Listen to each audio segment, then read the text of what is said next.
Bonjour à tous, on commence cette nouvelle année avec une petite autopsie de la très fameuse GTX Titan Z. Alors ça fait un moment que je l'ai dans les mains, mais je voulais vous la montrer sous toutes les coutures.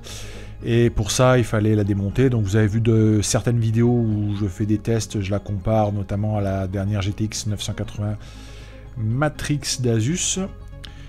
Et bien maintenant, on va tout simplement l'ouvrir. Alors la Titan Z, c'est comme les dinosaures, c'est puissant, c'est méchant, mais c'est condamné à mourir puisque, comme vous le savez, c'est une architecture Kepler. Donc c'est l'association, l'assemblage de deux titans sur la même carte. Voilà, donc on va tout ouvrir pour que vous puissiez voir en détail le PCB, la fabrication en général de la carte.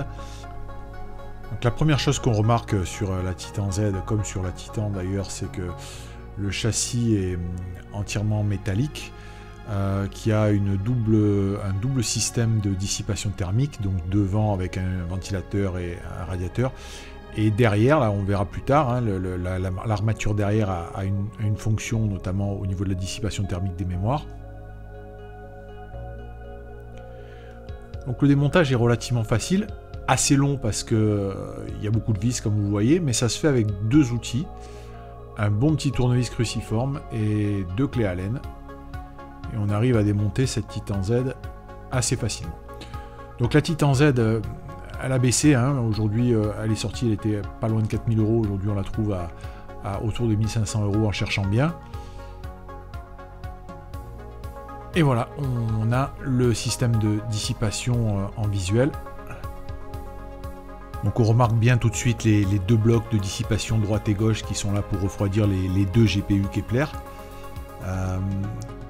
Au centre, il y a un ventilateur de grande taille, donc voilà les deux blocs de dissipation, le ventilateur de grande taille. Et tout ça se démonte en enlevant la partie centrale, c'est ce qu'on va faire. Donc vous voyez, il y a des vis, et ici il y a un système de capteurs.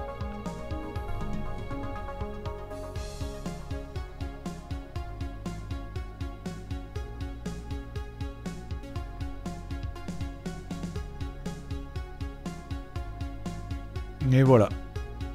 Donc en enlevant le système central, on découvre de suite les deux GPU Kepler. Et encore une armature métallique qui maintient le tout sur le dessus. Voilà les étages d'alimentation.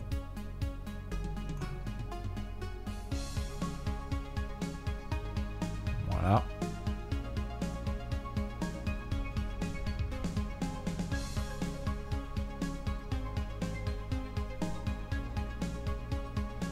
Donc l'armature derrière, je vous ai dit qu'elle avait une utilité.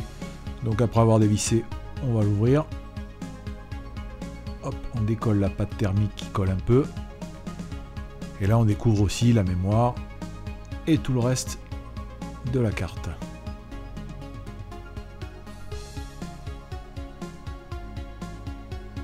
Donc la dernière partie de l'armature qui était sur le dessus, elle aussi cache une partie de la mémoire. Bon, évidemment, on n'est pas du tout sur la même conception que les cartes Maxwell d'aujourd'hui. La conception est beaucoup plus, j'aurais tendance à dire, de meilleure qualité. Le circuit imprimé est de meilleure qualité.